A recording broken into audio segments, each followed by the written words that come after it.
সবাই ভালো আছেন তো? আলহামদুলিল্লাহ, সবাই ভালো থাকলে আমরাও ভালো, আর ভালো থাকারই কথা। কারণ শীতের দিন না, হবিল ভাই বেশ চমৎকার করে প্রার্থনামূলক একটি মালিকের দরবারে মালিককে শুকরিয়া আদায় করে একটি প্রার্থনা গান রেখেছেন। তারপরে তার মন থেকে একটি দরবারের দিকে লক্ষ্য রেখে একটি গান রেখেছেন।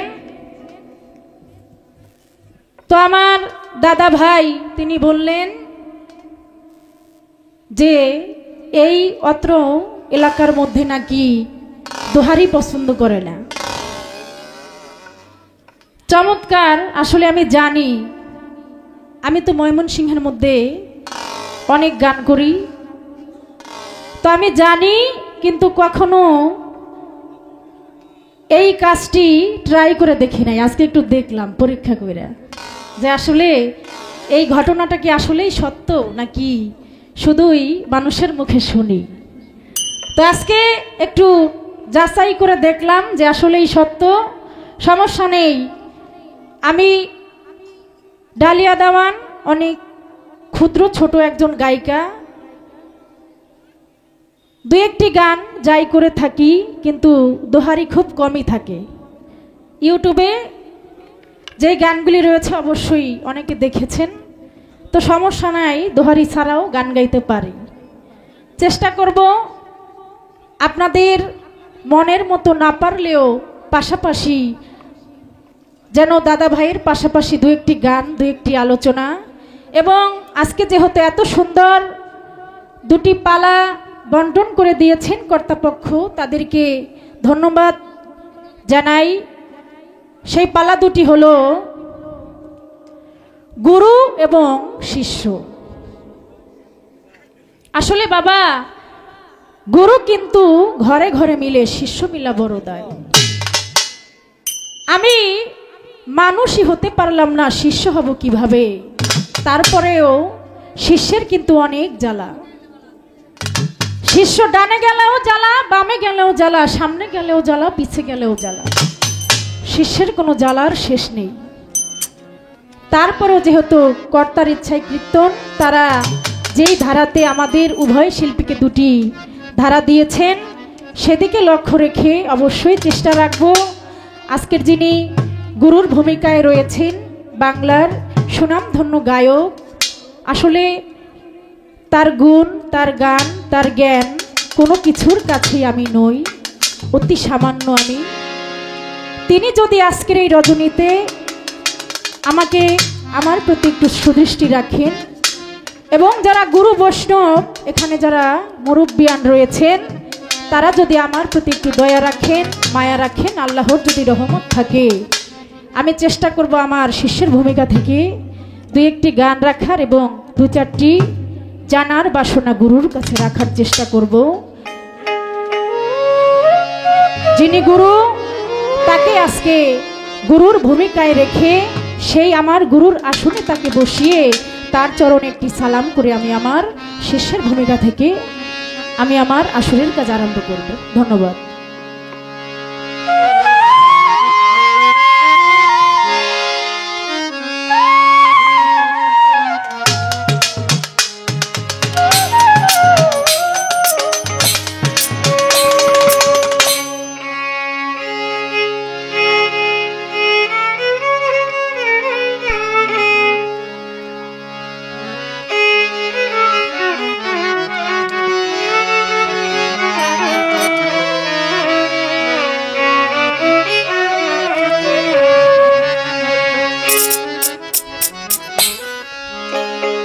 তো আমার হবিল ভাই বকশিস পাইছে, আবার সাউন্ডম্যান ভাইকেও দিছে, সমস্যা নাই। শুধু সাউন্ডম্যান ভাই না, হ্যান্ডস পার্টি যারা আছে তারাও পাবেন, কিন্তু আগে তো আমার পাইতে হবে নাকি? সবাই শুধু শিল্পীদের দিকে লক্ষ্য রাখলে হবে না, যারা হ্যান্ডস পার্টি তাল সঙ্গীতে তারাও কিন্তু অনেক কষ্ট করছে। 10 টাকা 20 টাকা যে যা পারেন, আমরা খুচরা টাকাও নেই, ঠিক আছে? তো সবাই সকলের দিকে খেয়াল রাখবেন। তো আমি আমার পালার দিকে চলে যাচ্ছি।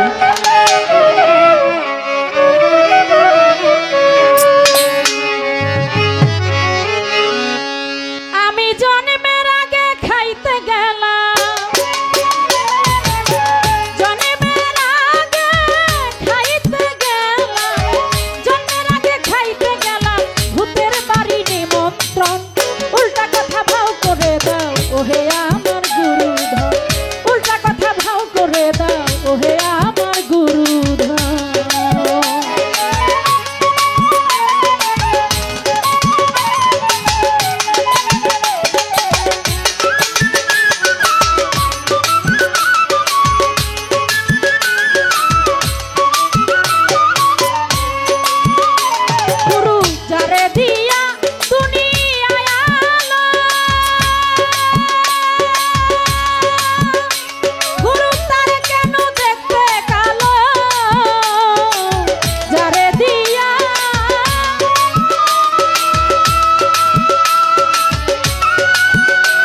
আমার গুরুধর উল্টা কথা ভাও করে দাও ওহে আমার গুরুধর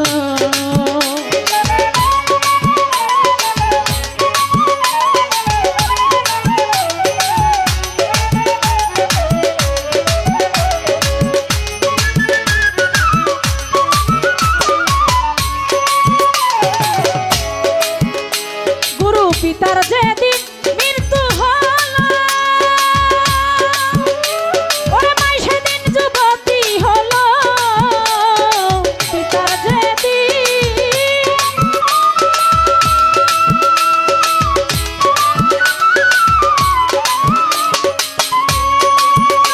ওরে মাই সেদিন যুবতী হলো ওরে আগে ছেলে জন্ম নিল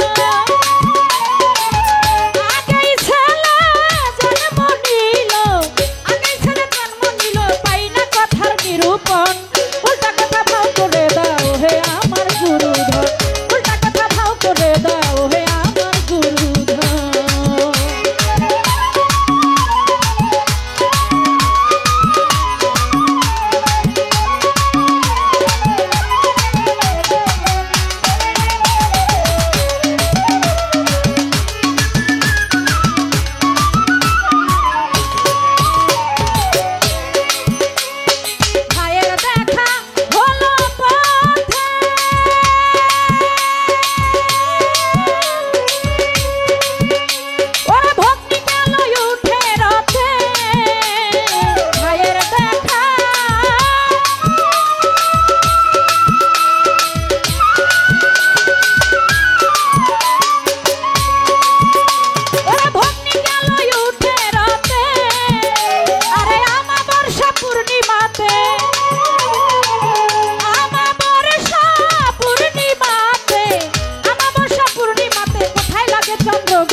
উল্টা কথা ভাও করে দাও হে আমার গুরুধর উল্টা কথা ভাও করে দাও হে আমার গুরুধর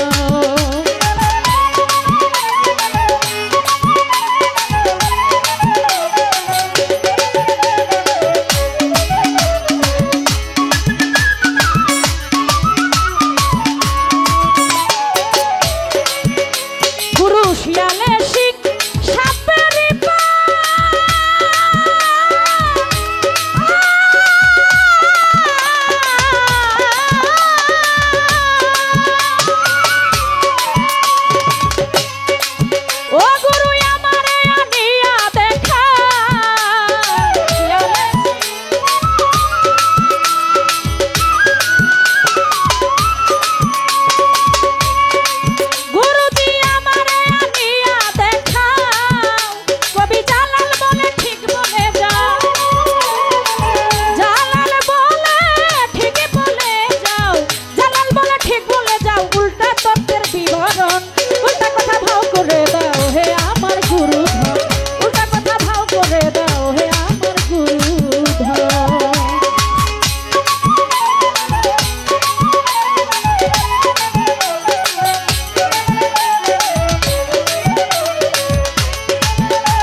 যত শ্রোতা বন্ধুগণ গান শুনবেন কথা শুনবেন মনেরই মতো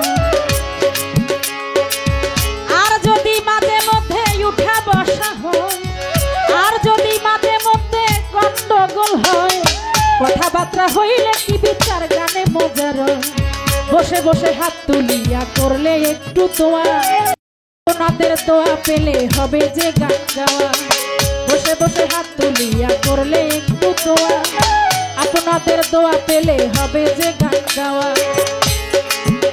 আজকে গুরু শিষ্য পাল্লা দিছে আসরের ভিতরে গান শুনিবেন কথা শুনবেন শুনবেন ধৈর্য ধরে গুরু শিষ্য পাল্লা দিল আসরের ভিতরে গান শুনিবেন কথা শুনবেন শুনবেন ধৈর্য ধরে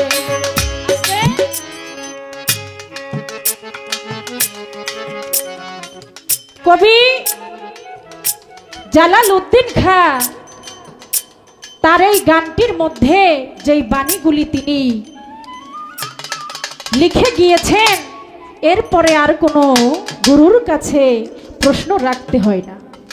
অনেকেই বলে যে গুরু শিষ্য পালার মধ্যে গুরুকে প্রশ্ন করা যাবে না। বাবা, শিষ্য যদি প্রশ্নই না করলো, শিষ্য হইল শিশু। শিশু সরল সোজা, ফেলে দিচ্ছে পাপের বোঝা, তার আবার কিসের সাজা, গুরুর হৃদয়ে মিশাই হৃদয়। তাই তো শিশু হলো শিশুর ন্যায়, যেমন বাবা মাকে যাই দেখে তাই জিজ্ঞাসা করে, বাবা ওইটা কি, মা এটা কি, এটা কেমন খেতে, এই জিনিসটা কেন, এই কথার অর্থটা কি। এইভাবে আমি আমার গুরুকে যদি প্রশ্ন না করি তাহলে তো আমি কিছুই জানতে পারবো না। আর আমার মাধ্যমে আমি যখন আমার গুরুকে প্রশ্ন করব, আপনারাও আমার মাধ্যমে অনেক কিছু জানতে পারবেন। যেহেতু আজকে কর্তাপক্ষ বেশ চমৎকার পালা দিয়েছেন, যত পালা রয়েছে শরীয়ত মারিফত, নারী পুরুষ, হাসর কিয়ামত এবং আরো যত পালা রয়েছে, সকল পালার মধ্যে শ্রেষ্ঠ এবং উত্তম পালা হচ্ছে গুরু এবং শিষ্য। এই গুরু শিষ্য পালা গান গাওয়া কিন্তু অনেক কঠিন ব্যাপার। এই দুনিয়াটাই কিন্তু গুরু শিষ্যর ন্যায় রয়েছে। আল্লাহ রাসূল তারা এই গুরু শিষ্যর প্রেমের মাধ্যমেই এই পৃথিবীটাকে এত সুন্দর করে সৃজন করেছে, যার প্রেমের কারণে। তাই তো বাবা, আজকে যিনি আমার গুরুর ভূমিকায় থাকবেন, তাহার কাছে আমি আলাদা করে প্রথম মঞ্চে আলাদা কোনো প্রশ্ন করব না। শুধু এই সাধক জালালউদ্দিন খাঁ তার গানের মধ্যে যেই রচনা করেছেন, যেই বাণীগুলি তিনি আমাদের মাঝে রেখে গিয়েছেন, সেখান থেকেই তার কাছে আমার কিছু জানার এবং বোঝার বিষয় থাকবে। আশা করি বেশ চমৎকার করে আমাদের মাঝে পরিষ্কার করে তিনি বুঝাইয়া দেবেন। ধন্যবাদ।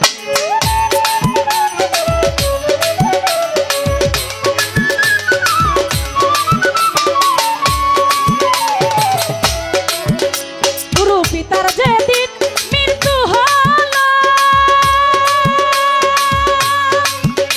ওরে মাই সেদিন যুবতী হলো। পিতার যেদিন,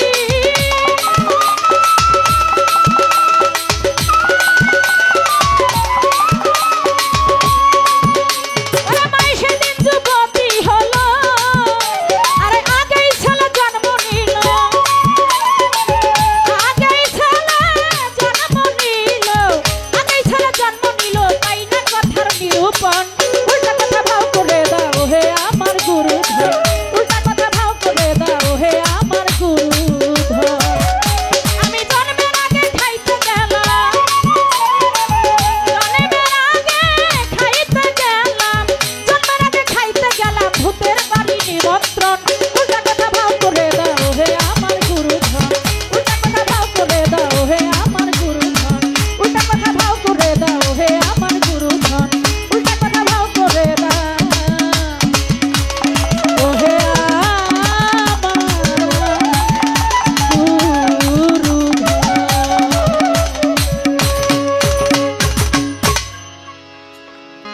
তো কর্তাপক্ষ থেকে বলা হয়েছে কম কথা। অবশ্য শিষ্যের পালায় যিনি থাকে তার কথা একটু কমই বলতে হয়, যিনি গুরু থাকেন তার আলোচনাটা একটু বড়ই হয়। আসলে আপনারা গান শুনতে শুনতে খাঁটি স্বর্ণ হয়ে গিয়েছেন, আমি আর আপনাদেরকে কি বলবো। তাই একটি করে পালার গান এবং একটি করে যার যার মন থেকে দরবারের দিকে লক্ষ্য রেখে গান থাকবে। আমি সেখান থেকে একটি গান রাখছি। হ্যালো হ্যালো,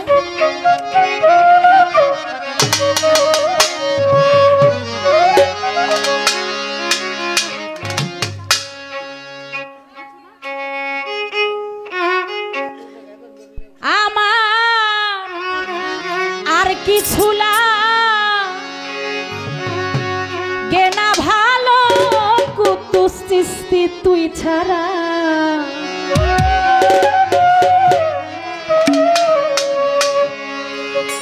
আমার আর কিছু লাগে না ভালো, দয়াল চান তোমায় ছাড়া।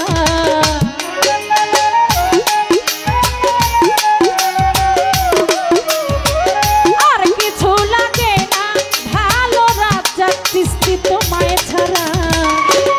বাবার আমি দয়ালের আমি বাবার পীড়িতের পোড়া ওরে যাই না কি করবি তোরা রে শুই না কি করবি তোরা তুই সৃষ্টির পীড়িতের মরা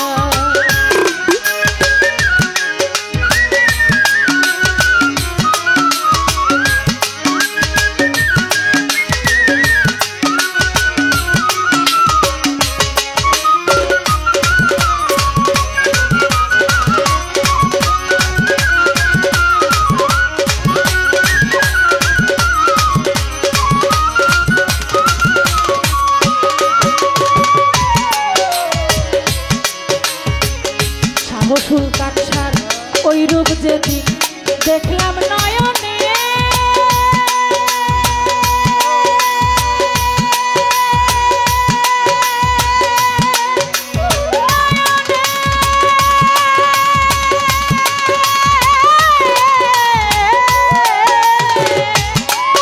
আমি জীবন যৌবন সঁপে দিলাম বাবার চরণে গো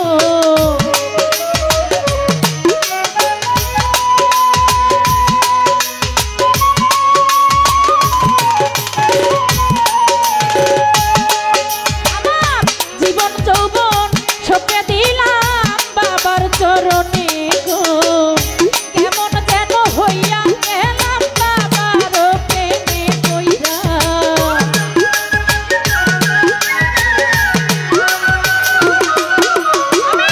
কেমন জানি কেমন যেন হইয়া গেলাম কুদ্দুস সৃষ্টির প্রেমে পইরা আমি বাবার আমি দয়ালের আমি সাহালির পীড়িতের মরা আরে শুই না কি করবি তোরা রে যাই না কি করবি তোরা কুদ্দুস সৃষ্টির পীড়িতের মরা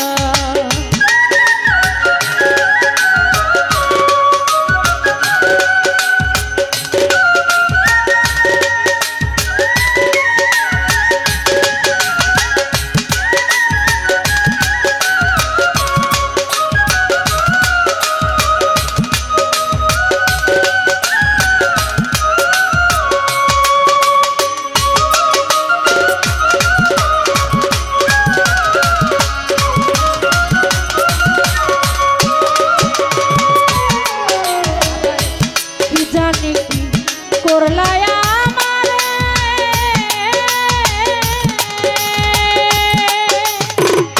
দিবানিশি তোমার ছবি ভাসে অন্তরে গো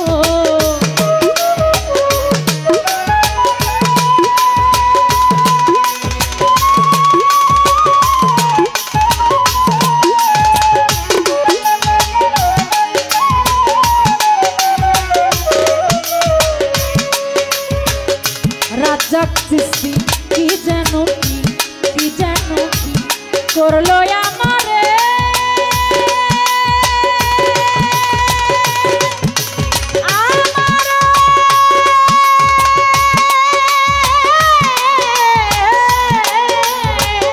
কুদ্দুস সৃষ্টি দিবানিশি তোমার ছবি ভাসে অন্তরে গো কেমন জানি বাবার নামে পাগল হয়েছি আত্মহারা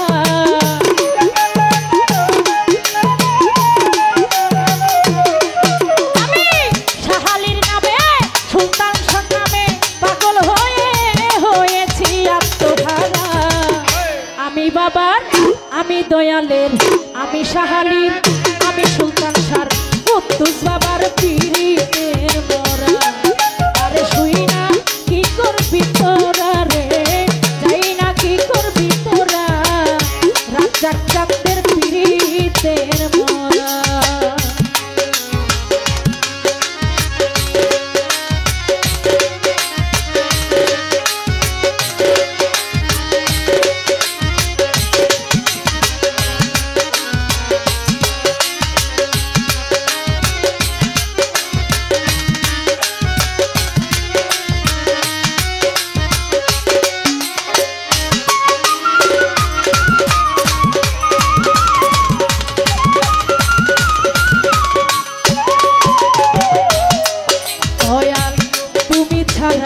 তুমি ছাড়া যাইবার জায়গা না।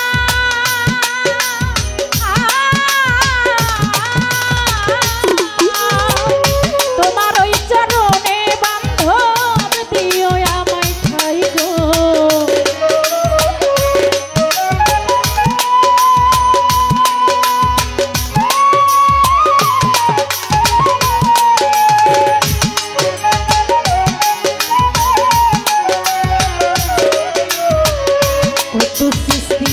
তুমি ছাড়া যাইবার জায়গা না, জায়গা না।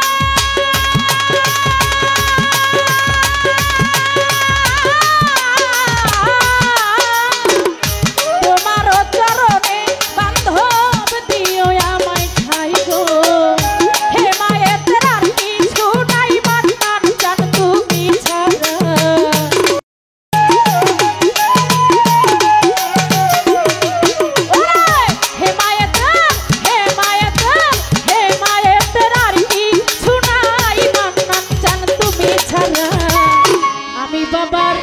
আমি দয়ালের, আমি মুর্শিদের, আমি দয়ালের, আমি বাবার পীড়িতের তোরা।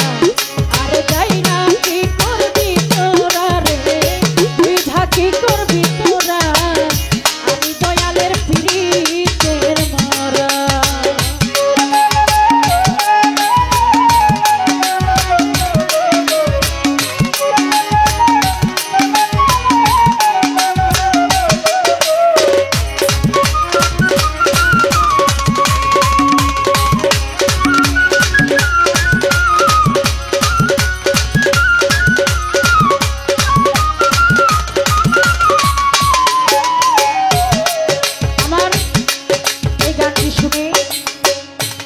উত্তরা থেকে আগত বিশিষ্ট ব্যবসায়ী মোহাম্মদ লিটন ভাই, তিনি 500 টাকার মাধ্যমে সম্মানিত করেছেন। দাদা ভাইয়ের প্রতি সালাম শ্রদ্ধা, আসসালামু আলাইকুম।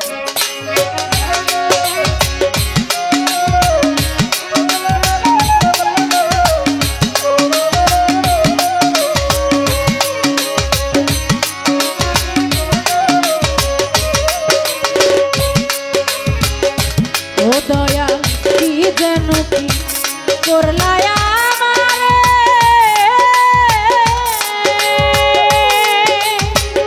দিবানিশি তোমার ছবি ভাসে অন্তরে গো।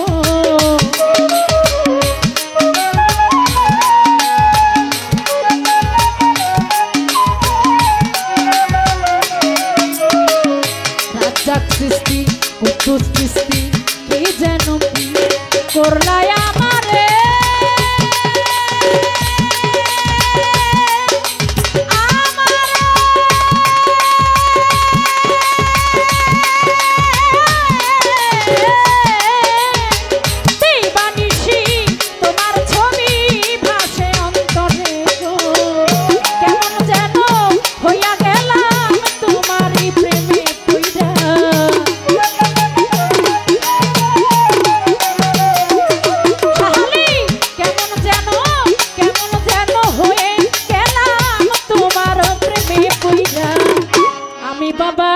আমি দয়ালের, আমি মুর্শিদের পীড়িতের মরা।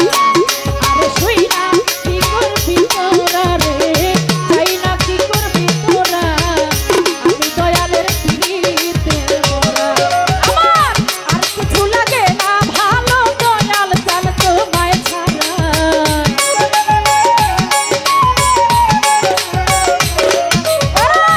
আর কিছু লাগে না ভালো, দয়াল জান তোমায় ছাড়া, আমি বাবার পীড়িতের মরা।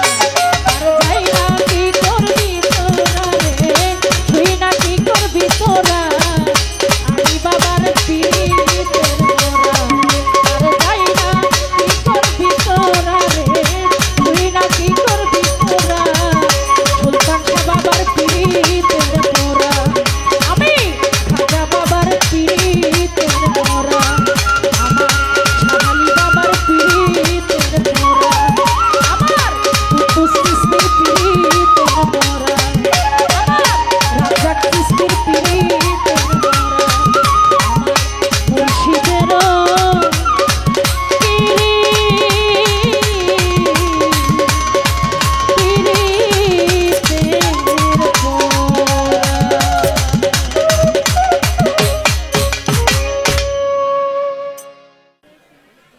ডালিয়া দেওয়ানকে গুরু শিষ্য পালার মধ্যে গান করলেন জন্মের আগে খাইতে গেলাম ভূতের বাড়ি নিমন্ত্রণ। নিমন্ত্রণ উল্টা কথা ভাও করিয়া দিয়ে যাওয়াজ গুরুধন। হ্যাঁ, আমার লাগে আইসেন তো বুঝতেই আছি ইনশাল্লাহ। বয়েন আমি আসি তো, আমি আসি তো। বিষয়টা হলো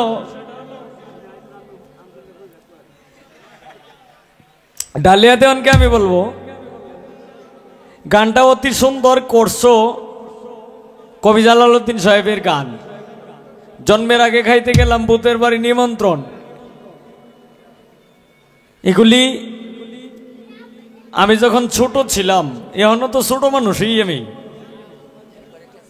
আমি যখন একদম মানে এই 2, 4, 5টা 10টা গান জানি, অথবা গুরু শিষ্য পালা মোটামুটি হয়তো গাইতে পারি,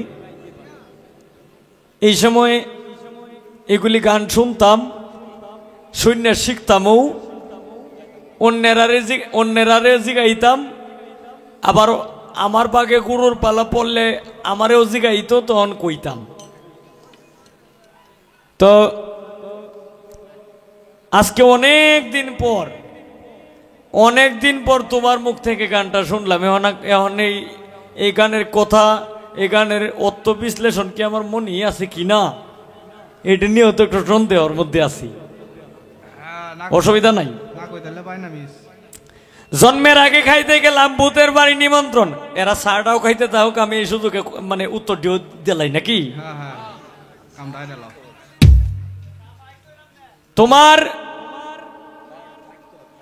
তোমার মা যাইতা শিখে কিন্তু হিন্দিয়া।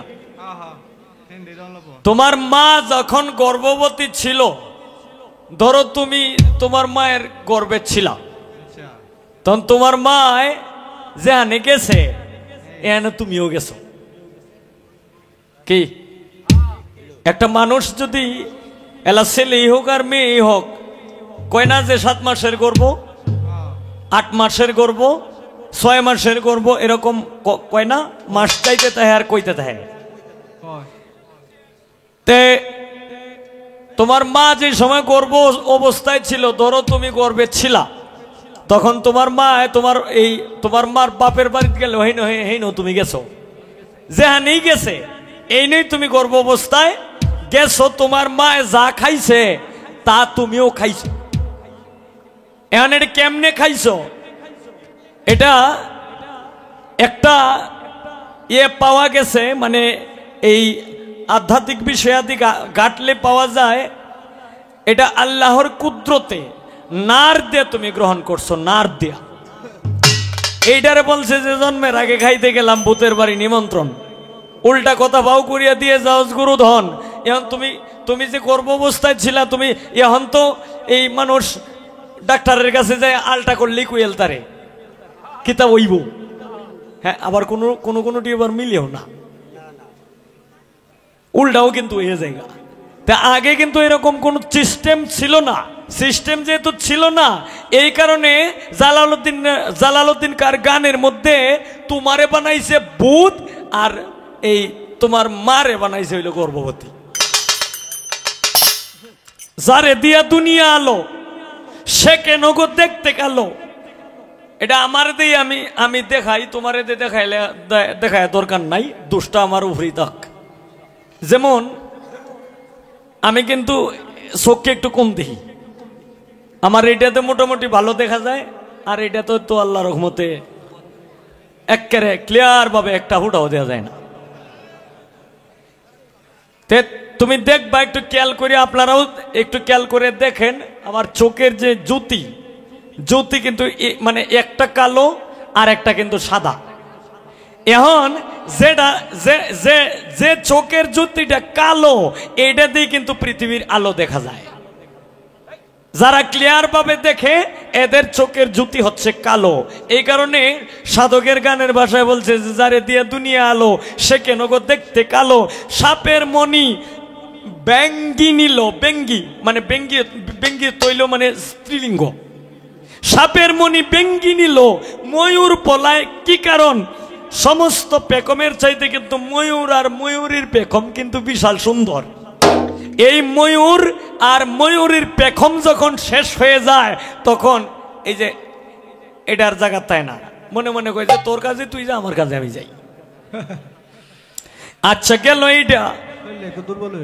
এরপর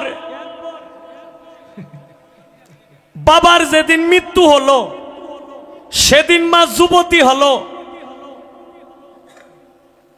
আমি যদি আমার স্ত্রীর কাছে যদি আমি না যাই তাহলে কিন্তু আমার মৃত্যু হবে না। তদ্রুক তোমার বাবা এবং তোমার মা যখন রতিরণে গেছে, এরপরে রতিরণে যাইয়া এরপরে কি করছে, তোমার বাবা মরছে, তোমার মায়ের দ্বারো যাইয়া এখান থেকে আরেকটা যুবক অথবা যুবতী জন্ম নিছে। এইটারে কইছে যে যেদিন মা বাবার যেদিন মৃত্যু হলো সেই দিন মা যুবতী হলো, মানে এই যে করবে আরেকজন সন্তান গেছে, হয়তো ছেলে গেছে নাইলে মেয়ে গেছে। আবার কোন কোন সন্তান কিন্তু হিজড়া হয়ে যায়। বাবার যেদিন মৃত্যু হলো সেদিন মা যুবতী হলো। আগেই ছেলে জন্ম নিল, পাই না কথার নিরূপণ। আগেই ছেলে জন্ম নিল, পাই না কথার নিরূপণ। নিরূপণটা হইল তুমি যখন রূহ জগতে ছিলা তখন এই আমার মায়ের গর্ভে কোন সময় কি আসবে এটা মালিক কিন্তু ভালো জানে, আমরা না জানলেও সৃষ্টিকর্তা ভালো জানে।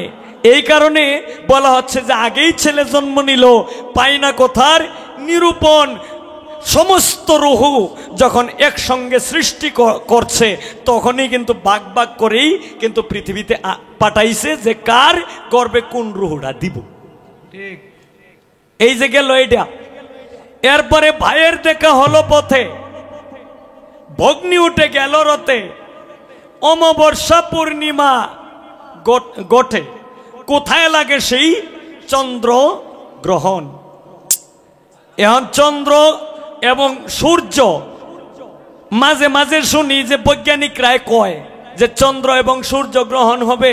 এখান থেকে যদি অ্যাক্সিডেন্ট হয় তাহলে এই চাঁদ যদি পৃথিবীতে পইরা যায় তাইলে পৃথিবী নিস্মার হয়ে যাবে কি, এরকম মানে আজব কথা আমরা মাঝে মাঝে শুনি না, আপনারা শুনলেন না? কিন্তু এটা কিন্তু এই চন্দ্রের কথা কিন্তু বলা হয় নাই। এটা তোমার বাবা এবং তোমার মা, যেমন তোমার মধ্যে 24.5 চন্দ্রের অবস্থান আছে, হাতে পায়ে হইল 20, এর মধ্যে তোমার এই দেহের মধ্যে আছে আরো 4.5 চন্দ্র। এই 4.5 চন্দ্র, প্রথম চন্দ্রের নাম হইল সরল, দ্বিতীয় চন্দ্রের নাম হইল গরল, তৃতীয় চন্দ্রের নাম হইল আদি, চতুর্থ চন্দ্রের নাম হইল রোহিণী। এর মধ্যে এইখানে এই 4টা চন্দ্রের মধ্যে আর একটা চন্দ্র আছে। এই আদাডারে মানে আদিডারে অনেকেই মনে করে যে এইটাই অর্ধেক, এইটারে আধা কয়, কিন্তু আসলে কিন্তু এইটারে আধা কয় না, আসলে কিন্তু এটারে আধা কয় না। রাগ বাজাইছিলাম, বেজালটি শেষ করে লই, আর নাহলে তো আমার উপরে মাল ধরিয়ে দিব। কেন অনেক মানুষকে অনেক শিল্পীরা রেজি গাইলে কয় সরল গরল আদি রোহিণী আদি চন্দ্র, যেটা এইটাই অর্ধেকটা, কিন্তু আসলে মূলত এটা অর্ধেকটা না, এটা হচ্ছে আদি চন্দ্র মানে একটা নাম। সরল চন্দ্র, গরল চন্দ্র, রোহিণী চন্দ্র, আদি চন্দ্র, এটা হইল একটা নাম। আর অর্ধেক চন্দ্র যেটাকে বলা হয় মানে তোমার বাবার অর্ধেক, এর মধ্যে তোমার মায়ের অর্ধেক, এই অর্ধেক চন্দ্রটার নাম হইল উননেত চন্দ্র।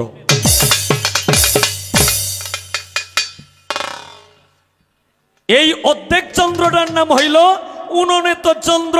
এই যে তোমার বাবার অর্ধেক চন্দ্র আর তোমার মায়ের অর্ধেক চন্দ্র, এই চন্দ্র এবং সূর্য যখন গ্রহণ হয় তখনই চাঁদের সঙ্গে চাঁদ লাগেছে। মানে লালন সাইজের একটা গানে আছে না, জিয়ের পেটে মায়ের জনম, তোমরা তাতে বলো কি চাঁদের গায়ে চাঁদ লেগেছে, আমরা ভেবে করব কি। গানটা শুনছেন আপনারা? এই চন্দ্রের সঙ্গে এই অর্ধেক এবং অর্ধেকে যখন মিলে যায়, এর মধ্যে অমাবস্যা পূর্ণিমার রাত, এই সময়টা যদি ভালো থাকে, আর এই সময়ের মধ্যে যদি চন্দ্রে চন্দ্রে যদি ঘর্ষণ হয়, তাহলে এখান থেকে ছেলেই আসুক আর মেয়েই আসুক, যদি ওলি আউলিয়া গৌস কুতুব পাগল ফকির মজনু মস্তান কাইয়ার আবদাল কোনো কিছু যদি না হয়, স্বয়ং সম্পন্ন একজন মানুষে হইল পরিণত হবে। আর যদি টাইমের সমস্যা হয়ে যায়, যদি সময়ের ব্যবধান হয়ে যায়, তাইলে এই যে মাটি যে বেলা মূল্য এবেলা কাটতেলছে, এই যে মাঝে মাঝে যে মাঝে মাঝে এই যে বাউল গানের মধ্যে কিংবা যাত্রা গানের মধ্যে এই যে লাল লাইট মারে দৈন্য আপনারা, হ্যাঁ, এটা হইলো মানে এইটার সমস্যা, এটা হলো সময়ের সমস্যা। এই যে সময় বুঝছে না, আমরা মতো কিছু কিছু শিল্পীরাও আছে সারা রাত ভরা চিল্লামাল্লা করিয়া যায়, রাতে 2টা 3টা নাই, এই যে যায় আরে মাটি কাটাত লাগি ওরে কে। আমি কোনো বাস্তব ছাড়া কোনো কথা আমি বলি না। আমরা এখানে যত সাধক আছে, প্রত্যেকটা সাধকের যারা ছেলে আছে, অধিকাংশ ছেলেরারই এই অবস্থা। আমি নাম বলবো না, আপনারা জ্ঞানী যারা তারাই বুঝে নিছেন। না বুঝার ভাই নাই মোটামুটি। এরপর শিয়ালের শিং সাপের পাও আমারে আনিয়া দেখাও, মরিয়ালে কেউ দেখাই তারপর যে এই শিয়ালের শিং আছে, কি গো দেখাইতে পারবে? সম্ভব? সম্ভব না। শিয়ালের কোনো শিং নাই আর সাপের কোনো পাও নাই। ছোটবেলা শুনতাম, আমার বয়স যখন 8-9 বছর বয়স, তখন এই যে বেড়াই নেই বেটে, মানে আগের দিনের মানুষ তো যেইটাই কইতো এইটাই, মানে সরল সোজা মানুষ আছিল, যেইটাই কইতো এইটাই সত্য। কয় সাপে কেমনে আটে জানো? সাপের ভিতরে পাও আছে, কিন্তু সাপের কোনো পাও নাই আর শিয়ালের কোনো শিং নাই। শিয়ালের শিং কাকে বলছে? যারা জ্ঞানী ব্যক্তি তাদেরকে বলছে শিংওয়ালা মানুষ।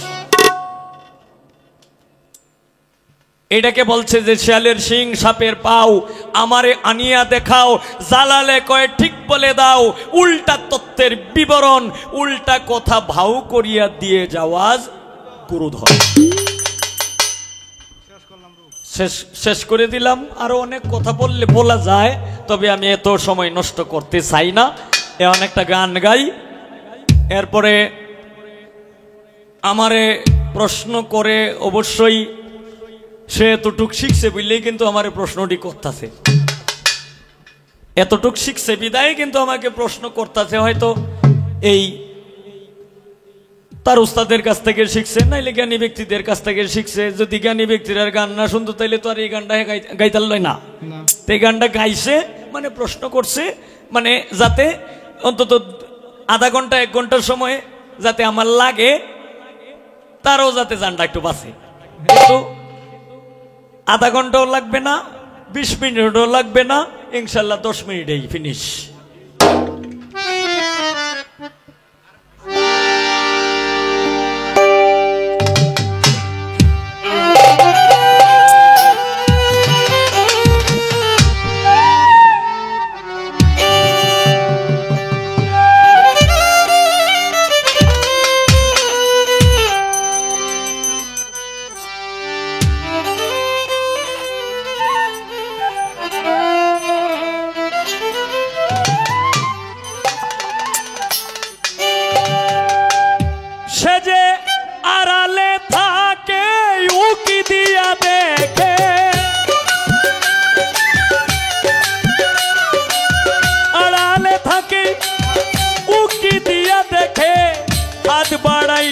ডাকে মধুর সুরে, একে যাবি তোরা মাসুকপুরে, একে যাবি তোরা মাসুকপুরে। আড়ালে থাকে উকি দিয়া দেখে, আড়ালে থাকে উকি দিয়া দেখে, হাত বাড়াইয়া ডাকে মধুর সুরে, একে যাবি তোরা মাসুকপুরে, আয়কে যাবি তোরা মা সুখপুরে রে।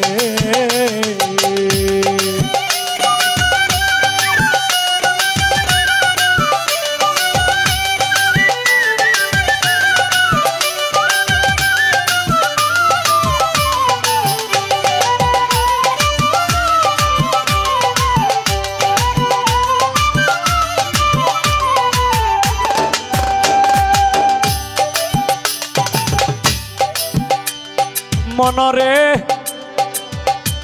ওরে শিষ্যরে ও তুই চোখ ফাঁকিতে দেখলি না, কান পাতিয়া শুনলে না, বসে কেন ভাবলে না জ্ঞানে বিচারে।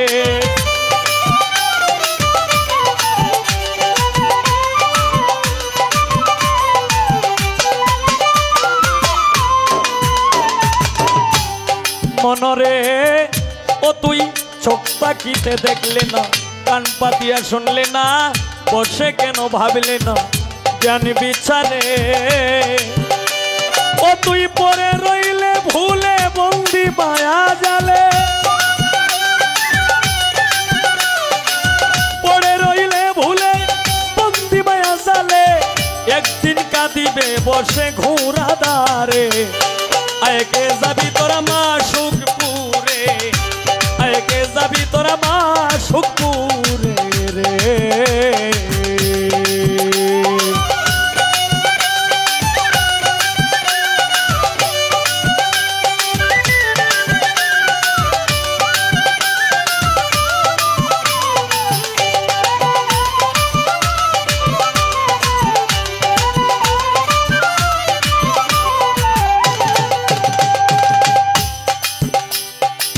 মনরে ও মনরে ও মনরে ও তুমি আগে করো যুদ্ধ, মদন করো বাধ্য, হবে কর্মসিদ্ধ গেলে বাজারে।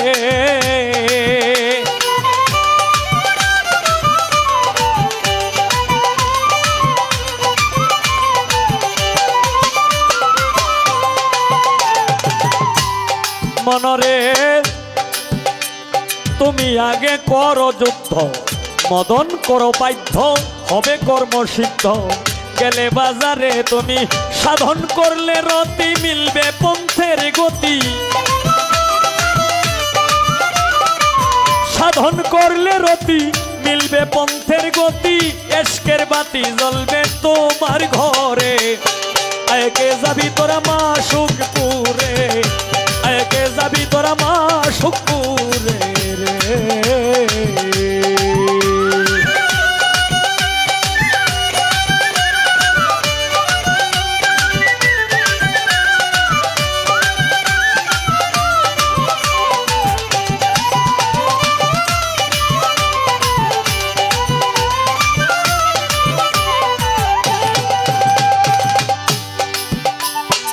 মনরে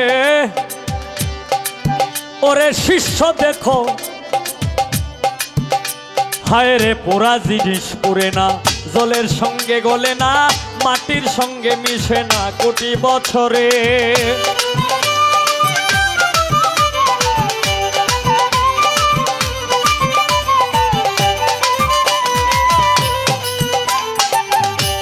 মনরে হায় রে পোড়া জিনিস পুরে না, জলের সঙ্গে গলে না, মাটির সঙ্গে মিশে না কোটি বছরে।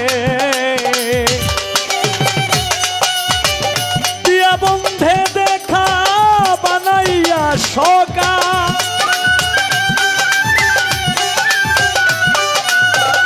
দিয়া বন্ধে দেখা বানাইয়া সকা, সত্তার মিয়া রইল একা জনমের তরে। আয়কে যাবি তোরা মা সুখপুরে, আয়কে যাবি তোরা মা সুখপুরে রে।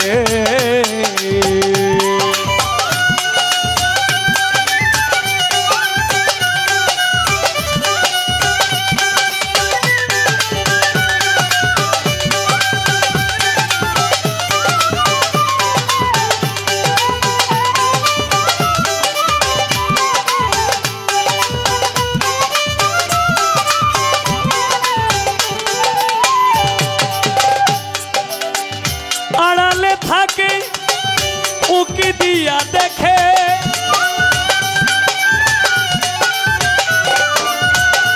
আড়ালে থাকে উকি দিয়া দেখে, হাত বাড়াইয়া ডাকে মধুর সুরে, একে যাবি তোরা মা সুখপুরে, একে যাবি তোরা মা সুখপুরে, একে যাবি তোরা মা সুখপুরে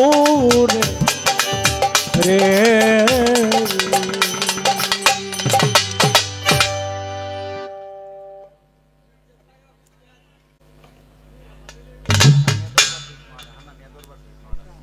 নোয়াটা হান্নানিয়া দরবার শরীফের পক্ষ থেকে মনির সাহেব আমাকে 100 টাকা দিয়ে বকশিশ করলেন।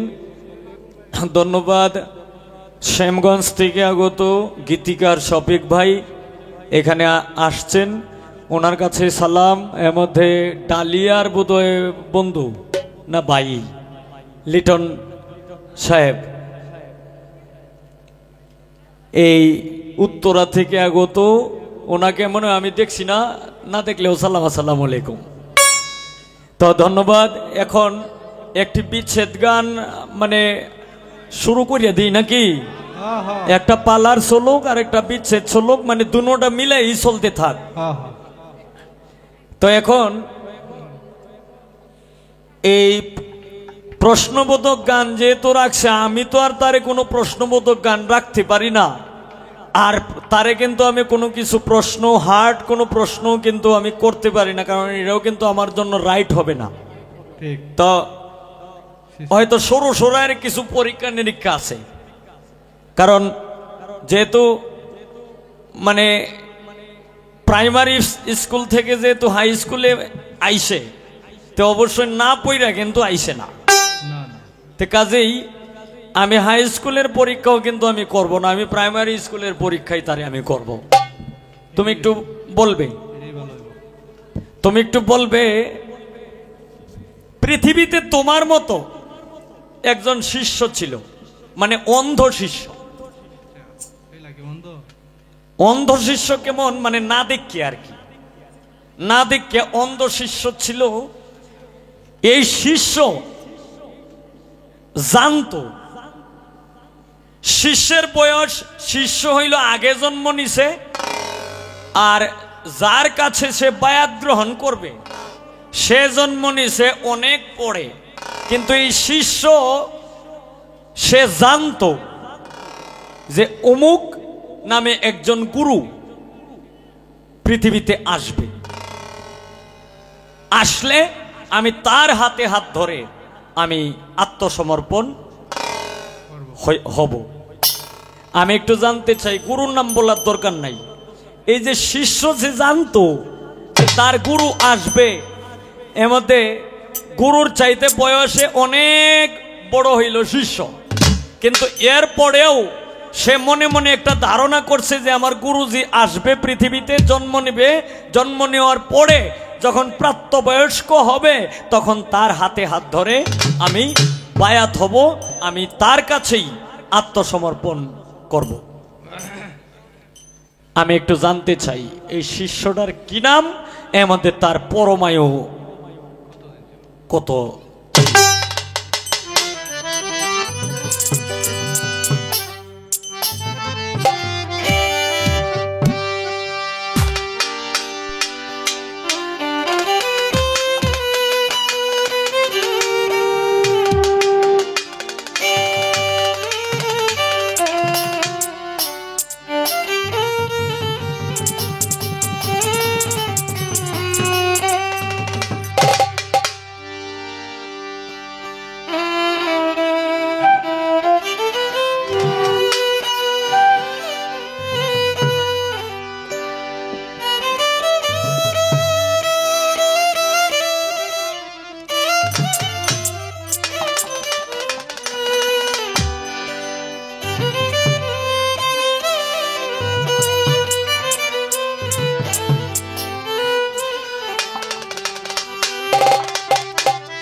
বন্ধু বইদে শিয়ারে সবই নিলে কাড়িয়া আমার বন্ধু বইদে শিয়ারে বন্ধু সবই নিলে কাড়িয়া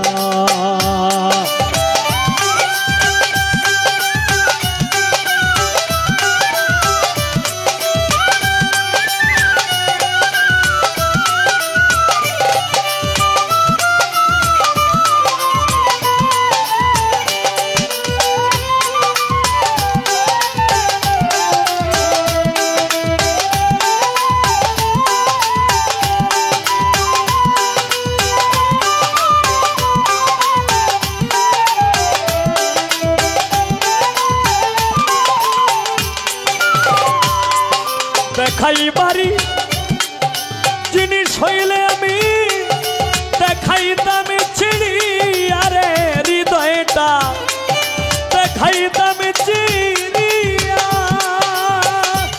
ও বন্ধু রে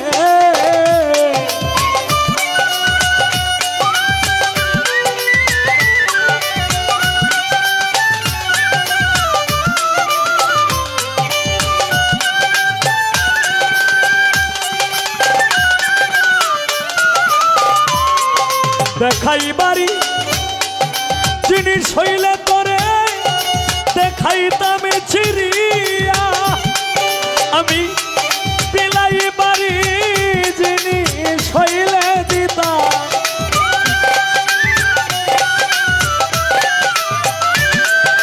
বিলাই বাড়ি জিনিস হইলে দিতাম ঘরে ঘরে বিলাইয়া রে কদ্দুস চিস্তি ঘরে ঘরে বিলাইয়া রে আমার বন্ধু বইদে শিয়ারে সবই নিলে কাড়িয়া আমার বন্ধু বইদে শিয়ারে বন্ধু শ্যামনগর কালিয়া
সাপের বিষ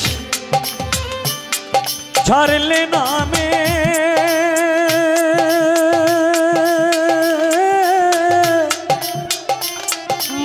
মানুষে যায় কইয়া রে বন্ধু মানুষে যায় কইয়া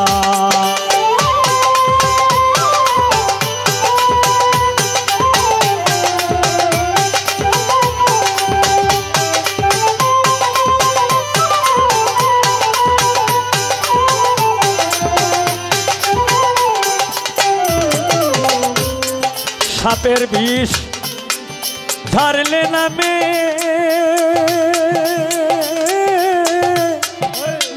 মানুষে যায় কইয়া রে বন্ধু মানুষে যায় কইয়া ওরে প্রেম সাপে ধ্বংসিল রে আমায়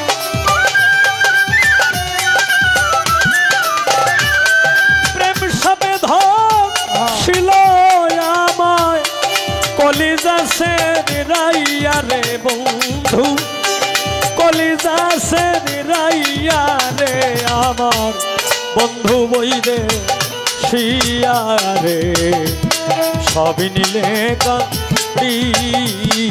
আমার বন্ধু বৈদেশিয়া রে বন্ধু সব নিলে কাঁড়িয়া।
নদীর কাছে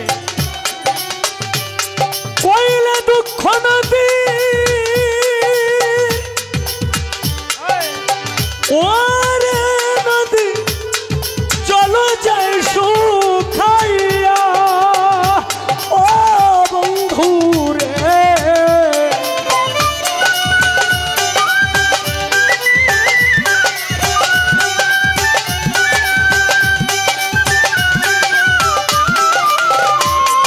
নদীর কাছে কইলে দুঃখ নদীর জল যায় শুকাইয়া ওরে ওই না নদীর পারে কান্দে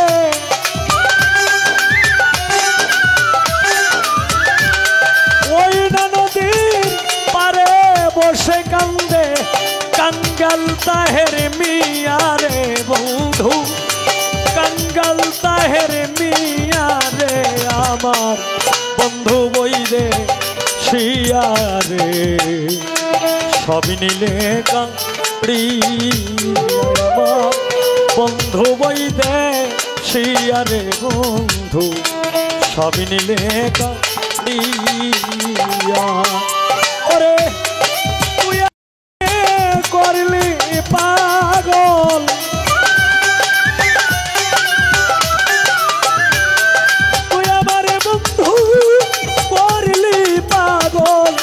আমার সকল নিয়া রে বন্ধু আমার সকল নিয়া রে আমার বন্ধু বৈদেশিয়া রে বন্ধু সব নিলে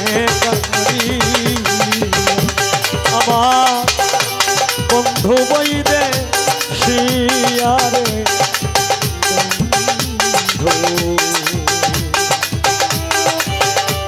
সব নিলে কাঁড়ি।